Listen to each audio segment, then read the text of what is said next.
Ako nga pala si Raisonel Aguam. Dati po akong OFW. Pangalawa po ako sa 10 magkakapatid. At ako po ay isang Maranao. Kami magpipinsan na nakagraduate ng high school. Pumunta kami na Manila para mag-aral, mag-college nga po. Ang problema po, kada exam, kailangan po namin mag-promissory note dahil kulang po yung hanap buhay ng papa ko. Yun po yung nagtulak sa akin dahil nga sa hindi po ako makapag-aral na maayos dahil kulang nga po kapos yung papa ko. So naisipan ko na lang na tulungan na lang yung sarili ko. Yun po yung naging dahilan para ako'y maisipan ko pong mag-abroad. Ang sakit po, gustong mag-aral na hindi po ako makapag-aral. Tulad ng sinabi ko, dati akong OFW. Umuwi ako, sinubukan ko maging negosyante sa kadahilanan po na nakita ko po, pag nasa abroad ka, ang daming hingi na pasalubong sa'yo. Tapos yung hindi mo nabigyan ng pasalubong, ang sasabihin sa'yo, ilibre mo kami. So ang madalas na nangyayari, hindi pa kami nakakabalik sa trabaho namin sa abroad, ubos lahat na naipon namin. So ibig sabihin yung 2 taon na pinaghirapan namin, mauuwi sa wala. So parang back to zero. Paulit-ulit na lang yung ganun. Kaya umuwi na lang ako for good. Ibig sabihin, hindi na ako babalik. So sinubukan ko pong mag-negosyo. Nagbebenta po ako ng cellphone, buy and sell. Bumibili rin po ako ng second hand at yung mga accessories nun, tsaka mga gadget. Okay naman sa una, pero ang naging problema nun, nung dumami po yung mga Taiwanese sa amin, wala na po kami maibenta. Kasi bakit? Sa kanila nabibili. So doon po nagsimula yung naging matumal po yung negosyo namin. Bumagsak yung negosyo ko. Pabalik na sana ako ng abroad. Buti na lang, dumating po si Royal at nakilala ko si Royal. Nakakatuwa po dahil after the presentation, nabuhayan ulit po ako ng Pag-asa. 5 kami na puro OFW.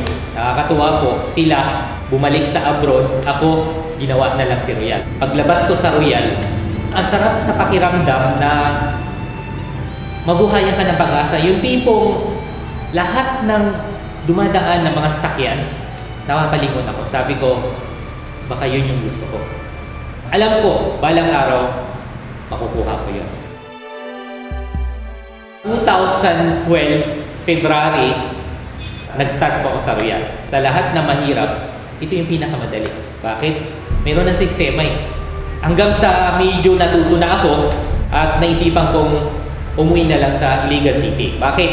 Dahil, di ba, dito ako nagnegosyo, dito rin yung mga kaibigan ko, ay yung iba sa mga kamag-anak ko nandito. Pag uwi ko, wala ni isa sa kanila naniwala. Tinawagan ko yung upline ko. Sabi ko, upline, ganito pala mag-Royal, mahirap pala. Sabi niya, Neil, normal lang yan, magtuloy-tuloy ka lang. Umaalis ako ng bahay, tanda ko pa dahil tinatanong ako ng tita ko. Kaya sabi niya, saan daw ako pupunta? Sabi ko naman, ito, aalis na naman ng bahay, magro-Royal. Kasi isa sa mga sinasabi ko lagi sa sarili ko na hindi ko pwedeng palagpasin yung isang araw na wala akong naro-Royal o wala akong nagagawa para sa Royal. Tulad ng pagpe-Facebook, di ba? Eh, ang ginagawa ko, kinakausap ko naman yung mga kakilala ko, mga friends ko sa FB. Ang ginagawa ko, imbis na sasakay ako, naglalakad na lang ako. Para kahit pa paano, masave ko rin yung pamasahe ko. Pandagdag na rin yun kung sakaling may mga prospect ako. Kasi, ang nagpahirap kasi, wala pang opisina. Sa tuwing may kinakausap ako, kailangan dalhin ko sa restaurant. Papa ko, hindi ko nga makalimutan yung sinabi sa akin. Sabi niya, ngayon ko lang napatunayan na ang bobo mo pala. Pwede ka naman mag-abroad, Royal pa ang pinili. Nung sabihin ng papa ko sa akin na ang bobo mo pala, siyempre nalungkot ako. Pero mas napili ko pa rin ipaglaban si Royal. Nakakatuwa dahil nung nagka-resulta ako, ang sinasabi ng papa ko, anak, buti na lang hindi ka nakinig sa akin. Ang masarap kasi sa Royal, kahit sino pwede. At ang maganda rito, hindi mo siya gagawin mag-isa. Pagtutulungan natin. Maraming taong tutulong sa'yo, maraming taong gagabay sa'yo. Yung isa kong kaibigan, kinumusta niya ako. Sabi niya, kumusta na raw ako? Kinumusta ko naman din siya. Ayan, sinabi ko sa kanya, ito, Royal, ayan. Ang maganda rito, hindi mo kailangan ng pwesto. So, yun, pinagtulungan po namin. Yun nga po ang masarap dito sa Royal. Ang pinangahawakan ng bawat isa is yung tulungan. Nakakatuwa po, 2012, ayan, sumali ako. After a year, 2013, naging executive circle po ako. Noong 2014, ilang beses na rin po ako pumasok ng Platinum Performer.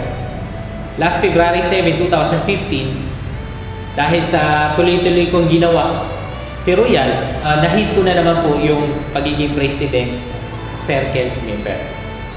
Dahil habang tumutulong ka po sa mga kapwa mo royalista na naniniwala sa'yo, natutulungan mo na rin yung sarili. Doon din po sa Marawi, sa mga kapatid namin mga Muslim, marami na rin po kami mga leaders na medyo natulungan po talaga sila ng Royal, guminahawa po yung buhay nila, unti-unti na rin po nilang nakukuha yung mga pangarap nila. Ako, hindi na issue sa akin yung cheque ko eh, kasi alam kong given na yan. Pero makita ko lang yung cheque ng mga kasama ko, ang sarap sa pakiramdam. Actually, dito po sa grupo ko, 3 na po sila yung certified executive circle member. Ang sarap po na makita mo yung mga tao na niwala sa'yo na unti-unti na rin silang umaangat. Unti-unti rin nila nakukuha yung mga pangarap nila. At yun yung pinakagusto ko sa Royal. Lumuluwag po yung buhay namin. Sobrang laki po ng binigay sa amin tulong galing po sa Royal. Dahil po sa Royal, unti-unti na po natutupad yung mga pangarap ko. Diri sa Iligan, we are one solid Royal!